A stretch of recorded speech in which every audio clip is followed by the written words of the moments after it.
Hello everyone and welcome to my channel SimplyBI. My name is Harshit and today we are going to learn about the overview of Power BI desktop. So this is the part 2 of the video. In the previous video we learned about how do we load the data from Excel, and also we learned a little bit about the navigator window. Okay, so let's continue. So what we did yesterday in the previous video was we went to the get data button, we clicked on Excel, and then we loaded this global superstore data. Okay.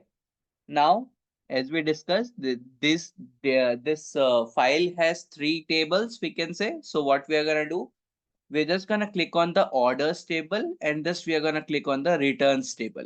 Okay. And you can see here there is a load button, there is a transform data button. So as we discussed in the previous video, like if your data is clean and you don't need any transformation on that, and you can directly click on the load button and the data will be loaded to your Power BI desktop. Okay. But if you click on the transform data button, you can transform your data, you can modify your data, you can do the data cleaning in the RAM itself. Okay. So here, what we are going to do, we have selected the tables, okay? And once you click on this transform data button, it will open your data in another window, okay? We call that window as the Power Query Editor. So let's click on this. Okay. So now you can see here, this is the Power Query window editor. Okay. So Power Query Editor, okay, it is a very powerful tool, and I can say that it is a ETL place where you can perform your data transformations. Okay. So as you can see, there are many options over here. So we are not going to see in detail about these options in this video. Okay. So we need to understand, like once we have the data over here, okay, uh, what we can do with this data and what we cannot do. Okay. So one thing which we cannot do over here is write back operation. Okay. So we cannot write back into the data. That means that I have extracted this data, okay, from the Excel file. Now, if I remove the row ID, or let's say if I remove this row ID column, okay, so what will happen? The row ID column is deleted from here, from the Power BI data model. But it does not mean that it is deleted from the Excel, or we can say it is not deleted from the source file. So whatever operation you perform here, there will not be any write back operation in the source data. This is one thing to understand. Now, you can see here that there are queries written over here. Okay. So don't get confused. These, it is in Power BI, these queries means just the tables. Okay. Fine. Now, since here you can see this is a very small data set, I can see we have only two queries over here.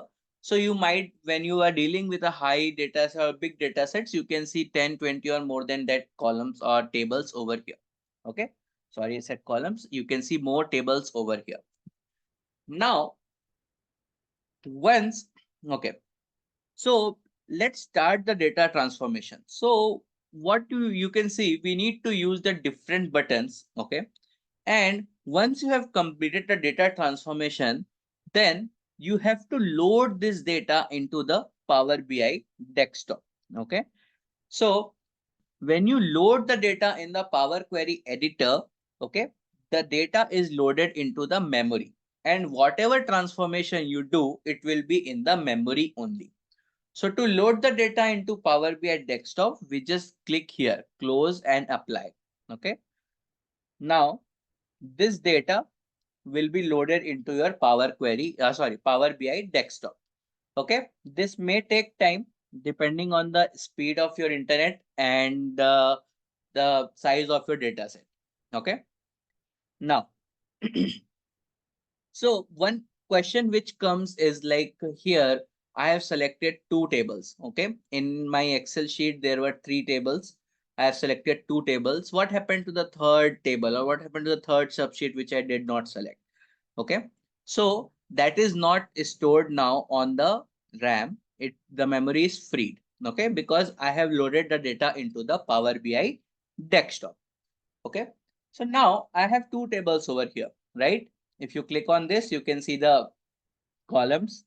If you click on this, you can see the columns. But now, if I want to see the tabular view of this, okay, how do we see this? How do we see this thing in the form of table?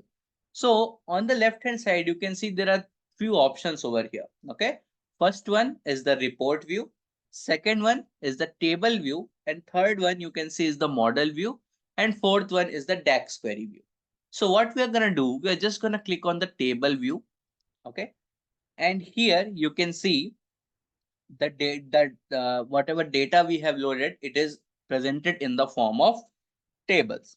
Okay, now so now you have the data loaded into the Power BI desktop. Okay, so now you need to work with relationships, you need to work with formulas, you need to work with calculated columns, measures, values, and etc. Okay, so now if I talk about the process flow, like how the process flow will be, okay.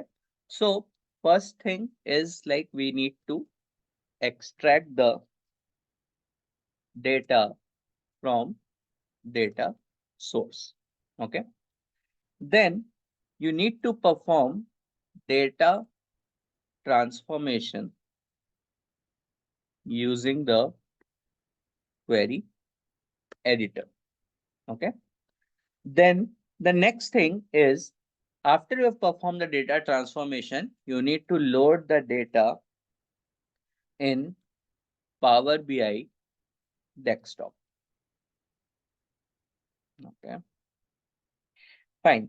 After you have loaded the data into the Power BI desktop, okay, you need to create and manage relationships between the tables. Okay. Now you need to create columns, tables, measures based on requirement. It's not mandatory, okay, but it's based on requirement using DAX. Okay. This create and manage relationship you can do after you have created the tables, column, measures also. Okay, it depends on you and your requirement. Now, after this, we go with data visualization, or we can say developing reports.